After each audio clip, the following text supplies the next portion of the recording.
A você que está ouvindo pelo podcast ou assistindo vídeo no YouTube, seja muito bem-vindo ao canal Loucos por Biografias. Hoje vamos conhecer um pouco da vida e da obra do mais importante e sensível pintor brasileiro do século XIX e o meu preferido, Almeida Júnior.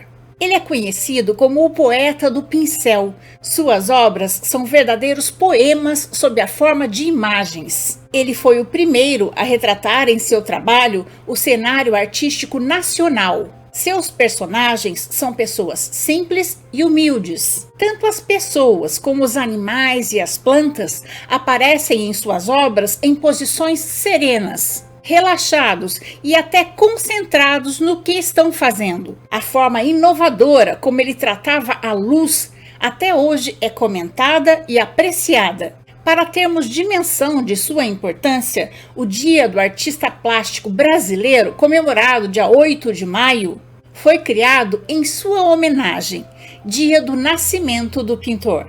Mais um brasileiro que vale a pena conhecermos a história. José Ferraz de Almeida Júnior nasceu na roça, na fazenda do seu pai, em Itu, interior de São Paulo, no dia 8 de maio de 1850. Era filho do fazendeiro José Ferraz de Almeida e de Dona Cândida. Seus pais vieram de famílias ricas, de poderosos senhores de engenho. Ele tinha 3 irmãs, Ana Cândida, Maria Amália e Francisca Amália. Quando era criança, era chamado de Juquinha. Em 1860, quando ele estava com 10 anos, deflagrou-se uma séria crise no mercado internacional do açúcar. A zona de Itu se empobreceu significativamente. Os agricultores da zona canavieira tentaram substituir a plantação pelo café, mas isso requeria grande capital, muita mão de obra escrava e pelo menos 3 anos, até que a plantação de café começasse a produzir. Muitos não aguentaram e faliram, inclusive o pai de Almeida Júnior. A família perdeu tudo e mudou-se para a cidade de Itu, onde seu pai assumiu a modesta função de fiscal da Câmara Municipal ituana e buscava completar a renda como pintor de parede. Nessa época, Almeida Júnior já mostrava sua vocação para o desenho e pintura, embora revelasse também dotes para a música. Além de tocar piano e cantar no coro da igreja, também mostrou-se um talentoso sineiro. Aprendeu com o sacristão da igreja como acordar toda a cidade com o badalar do sino. Na adolescência, tinha uma aparência desengonçada e era muito tímido. Ficava à margem da alegria dos colegas e não fazia parte de nenhum grupo. Em 1869, a cidade de Itu ficou encantada com a expressividade do quadro Apóstolo São Paulo, produzido por Almeida Júnior aos 19 anos. O padre Miguel era pároco da igreja matriz da Nossa Senhora da Candelária, onde Almeida Júnior pintou algumas obras sacras. Padre Miguel concluiu que Juquinha tinha um talento indiscutível e não poderia mais ficar vivendo no interior. Em seus sermões, pediu aos ituanos que fizessem uma vaquinha para que Almeida Júnior pudesse estudar na AIBA, Academia Brasileira de Artes e Ofício, e a cidade se sensibilizou. Juquinha era um artista promissor e merecia uma chance. Os cidadãos de Itu e várias personalidades ilustres da região, como o Barão de Jundiaí, fizeram uma vaquinha e se comprometeram a mandar R$40 mil por mês para que Almeida Júnior pudesse estudar na AIBA. Em 1869, Almeida Júnior entrou na AIBA, onde foi aluno de Jules Lechevre e Vitor Meirelles, e possivelmente Pedro Américo. Pedro Américo é outro importante pintor brasileiro. Foi ele quem pintou a tela Independência ou Morte, conhecida também como O Grito do Ipiranga. Aquele garoto desengonçado se tornou um adulto de boa aparência, mas continuou retraído e tímido. Sua indisposição em se relacionar com os demais estudantes chegou a provocar uma revolta entre os companheiros de estudo da academia. Certa ocasião, eles decidiram que iriam ouvir o mudo falar e o carregaram em meio a uma completa algazarra, pondo-o em uma tribuna para que explicasse por que nunca falava. Almeida Júnior falou: "Não falo para não errar." Riram muito, inclusive do sotaque caipira, e a reunião acabou em festa. Enquanto estudava na AIBA, Almeida Júnior viveu um romance com a modelo do quadro Retrato de Moça, de 1871, e depois com a modelo de Alegoria.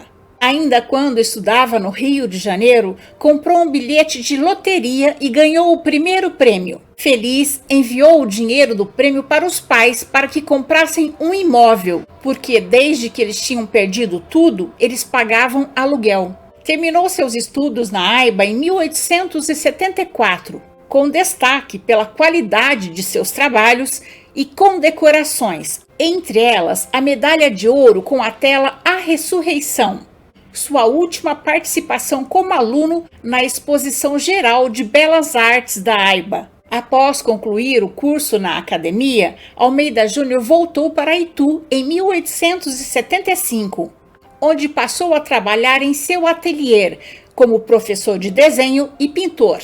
Fazia quadros por encomendas, principalmente retratos, entre eles o de Antônio Queiroz Teles, presidente da Estrada de Ferro Mogiana, e o de Antônio Pinheiro Sintra, presidente da província de São Paulo. Admirado com o trabalho de Almeida Júnior, principalmente nessas obras, o imperador Dom Pedro II resolveu financiar seus estudos em Paris. Chegou em Paris em 1877 e passou o ano frequentando aulas de desenho.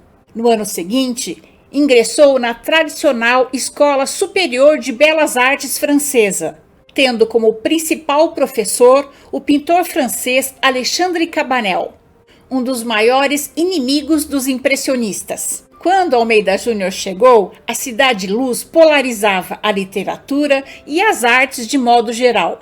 Tudo acontecia em Montmartre, o bairro onde se encontravam os intelectuais e artistas do mundo todo, e foi lá que Almeida Júnior ficou enquanto esteve na Europa.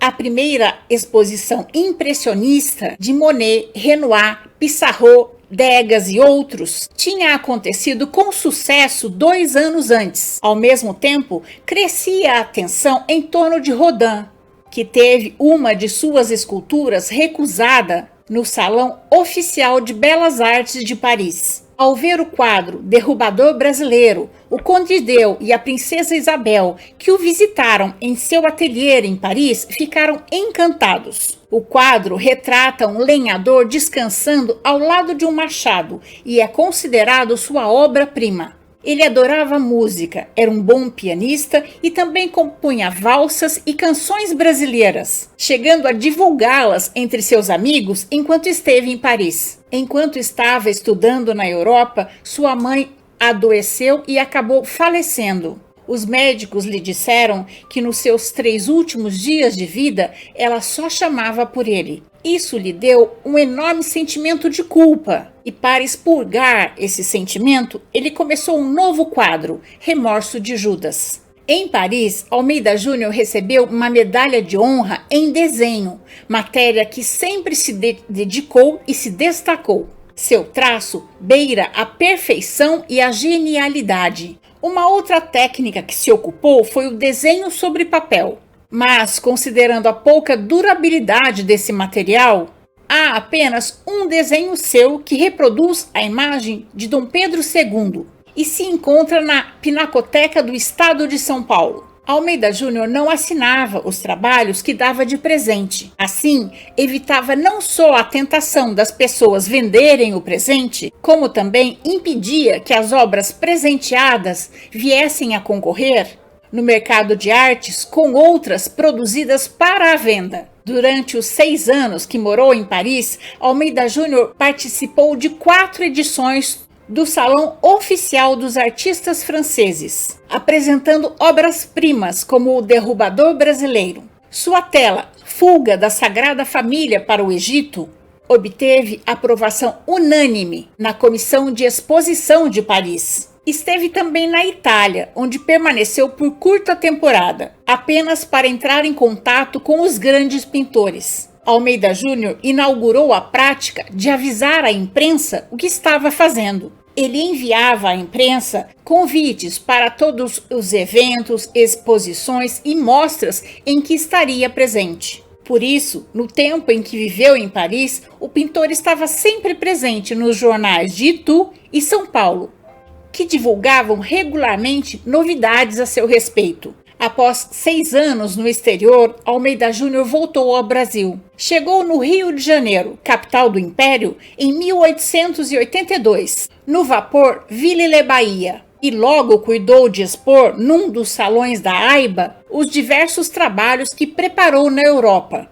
Dom Pedro II esteve nessa exposição e Almeida Júnior pôde agradecer pessoalmente ao monarca o dinheiro que ele lhe mandava todo mês para cobrir suas despesas com os estudos. A aquisição das obras de Almeida Júnior pela AIBA, que nesta ocasião adquiriu O Derrubador Brasileiro, Remorso de Judas e Descanso da Modelo, constituiu uma verdadeira aprovação pública. Outra tela foi adquirida mais tarde pela Academia, Caipiras Negaciando. Depois da exposição e de recusar o convite de seu antigo professor Vitor Meirelles para lecionar na AIBA, Almeida Júnior foi para Itu. Foi recebido com festa pelos ituanos. Uma grande multidão o esperava quando ele desembarcou do vagão, ao som de uma banda e vivas da multidão. Sua cidade natal tinha se transformado num reduto de republicanos,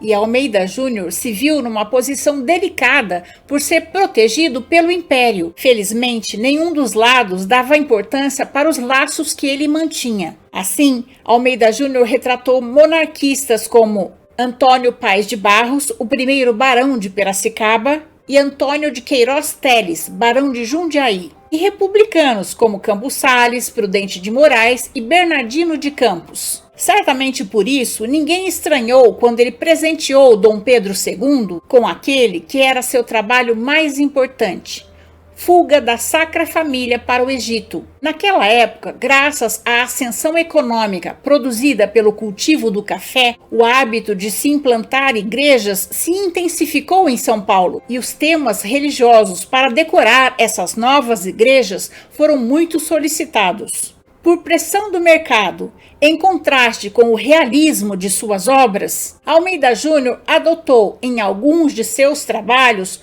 poses teatrais, expressões exageradas e movimentos artificiais. Mas pelo menos 2 de seus quadros religiosos escaparam dessa armadilha: Fuga da Sacra Família para o Egito e Remorso de Judas. O artista recebeu ainda encomendas importantes, como a obra que realizou no teto da antiga Catedral de São Paulo, chamada A Convenção de São Paulo a Caminho de Damasco, e a tela Jesus no Horto, na matriz de Itu. Dessa forma, ele começou a viver momentos de glória. Era amplamente reconhecido em sua cidade natal. Mas, apesar de todo esse reconhecimento, como ele precisava de uma clientela mais numerosa, em 1883 mudou-se para São Paulo. Logo que instalou seu ateliê em São Paulo, foi contratado por Dona Veridiana Prado. Era um trabalho de grandes proporções que deveria ser instalado no palacete dela na Avenida Consolação. A matriarca Dona Veridiana Prado era uma das personalidades mais importantes da sociedade paulistana na época. Ela e sua família costumavam organizar reuniões de todos os gêneros em seus salões, agregando a aristocracia, a intelectualidade e as lideranças financeiras e políticas. Trabalhando em São Paulo, Almeida Júnior tornou-se um dos responsáveis pelo amadurecimento do meio artístico paulista, porque além de estabelecer uma relação mais verdadeira com o mercado local, promovendo vernissagens exclusivos para a imprensa e potenciais compradores, ou redigindo textos informativos sobre os quadros, ele contribuiu para a formação de novas gerações de artistas. Em abril de 1884, faleceu sua irmã, Maria Amália, Neste mesmo ano, Dom Pedro II declarou publicamente suas qualidades e doou para Aiba o quadro Fuga da Sacra Família para o Egito, por entender que essa obra seria mais bem apreciada nos salões públicos da Academia. Ainda em 1884, recebeu o prêmio A Ordem da Rosa, uma das mais importantes condecorações imperiais. Almeida Júnior participou da última exposição de arte do Império, onde foram expostos 460 trabalhos de diversos artistas. Em 1886, Vitor Meirelles o convidou novamente para ocupar sua vaga na Aiba como professor de pintura histórica, mas o artista optou por permanecer em São Paulo. A opção caipira de suas obras despertavam curiosidade e era bem aceita pela elite paulistana. Mas onde o artista inovava é na maneira singela e expressiva com que realizava suas obras. Em determinados círculos intelectuais em São Paulo, surgiu muita procura por suas obras, e algumas composições que ele havia idealizado em tamanho pequeno se mostraram tão atraentes que o estimularam a repeti-las em tamanhos maiores. Ao longo dos anos, vários dos seus trabalhos mais bem-sucedidos foram repetidos, como é o caso de Caipiras Negaciando, que se vê exibido tanto no Museu Nacional de Belas Artes do Rio de Janeiro, como na Pinacoteca do Estado de São Paulo. Almeida Júnior conseguia negociar com frequência a venda de suas obras para instituições de prestígio, como academias, museus, governos estaduais, prefeituras municipais, que lhe garantiam uma certa estabilidade financeira. Meses antes da proclamação da República, que ocorreu em 15 de novembro de 1889, o artista foi chamado pela Câmara Municipal de Amparo para pintar o retrato a meio corpo de Dom Pedro II. Mesmo com a disputa entre monarquistas e republicanos, o velho imperador preservava o seu prestígio e era reverenciado em todos os segmentos da sociedade como um homem sério e um intelectual de respeito. A extinção do Império e a proclamação da República transtornaram Almeida Júnior. Ele mantinha uma relação de respeito e carinho com Dom Pedro e a família imperial. Quando tinha folga em seus compromissos como artista, Almeida Júnior costumava viajar para o interior, especialmente Itu e Piracicaba, onde tinha parentes e amigos. Nessa altura da vida, já estava com 36 anos e foi a um casamento na fazenda da avó de Tarsila do Amaral, sua amiga e também pintora. Lá conheceu Maria Laura Amaral Gurgel, de 15 anos, que tinha se casado com seu primo, Juca de Almeida Sampaio. O Juca Sampaio. Não se sabe se eram primos de sangue ou por afinidade. Depois de terminada a cerimônia, Almeida Júnior tomou emprestado o véu de tule francês da noiva, os botões de laranjeira, a grinalda e conseguiu que Maria Laura, que já tinha uma filhinha e estava grávida, posasse para ele. A tela chamou-se A Noiva. A partir deste momento, o casal Juca Sampaio e Maria Laura recebiam com frequência Almeida Júnior, não só em sua casa de Itu, como também na fazenda do Pimenta, próxima da cidade, e na fazenda Boa Vista, em Rio das Pedras, onde o artista teria pintado a tela Violeiro. Almeida Júnior também recebia o casal em sua casa em São Paulo, onde Juca Sampaio ali se hospedava, mesmo na ausência do artista. Maria Laura, depois que posou para o quadro A Noiva, posava para o pintor sempre que ele estava em Itu, onde ele tinha instalado um pequeno ateliê, e aos poucos começou a germinar entre eles um romance proibido.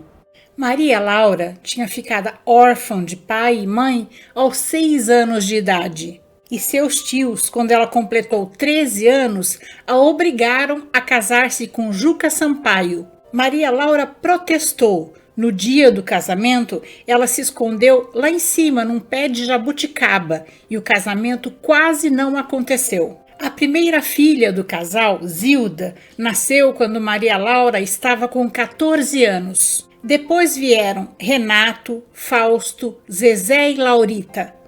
Almeida Júnior e Maria Laura mantiveram esse romance secreto por uma década sem que ninguém percebesse. Mas com a ajuda da irmã de Juca Sampaio, Nhandina, que tinha ficado viúva e não tinha filhos, que praticamente adotou Maria Laura, tornando-se sua amiga e confidente. Nhandina aceitava o adultério de Maria Laura porque sabia que seu irmão, quando saía para jogar com os amigos toda semana, também tinha outras mulheres. Nos últimos 5 anos, ao mesmo tempo que mantinha seu romance secreto com Maria Laura, que morava no interior, Almeida Júnior se relacionava também com Rita de Paula Ibará, que morava na Baixada Santista. No dia 23 de outubro de 1893, Rita de Paula deu à luz a Mário, filho de Almeida Júnior. A partir de 1895, Almeida Júnior passou a apresentar suas obras sempre em conjunto com as obras de seus alunos. Nesse ano, organizou uma mostra em seu ateliê que foi amplamente divulgada pela imprensa. Constaram 43 trabalhos, 11 de Almeida Júnior, 26 de Pedro Alexandrino, seu principal aluno, e 5 de outros alunos. Esse comportamento agregador fazia com que até os seus mais ferrenhos concorrentes o respeitassem. Em 1896, saiu para sua 4ª viagem à Europa.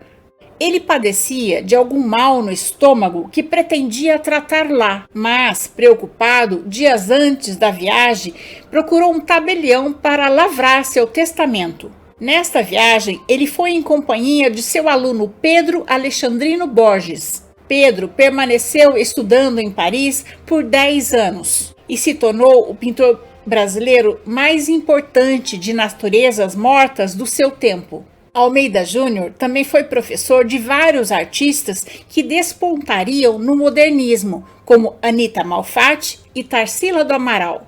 Ele sempre estimulava seus alunos a executar naturezas mortas como frutas exóticas, alimentos mais raros, flores diversas, peixes em travessas. Conta-se que certo dia, Maria Amélia de Souza Aranha entrou em seu ateliê com um cachorrinho que imaginou verdadeira a fruta reproduzida em seu trabalho e passou a lambê-la. Exultante por ter conseguido enganar o animalzinho, Almeida Júnior declarou aos 4 ventos: "Hoje tive a minha maior consagração como pintor."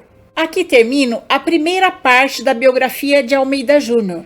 Nos próximos dias estarei postando a segunda e última parte dessa história. Se você gostou, deixe seu joinha, faça seu comentário, compartilhe esse conhecimento com seus amigos e conheça as outras histórias do canal. Encontro vocês na segunda parte dessa história. Até mais!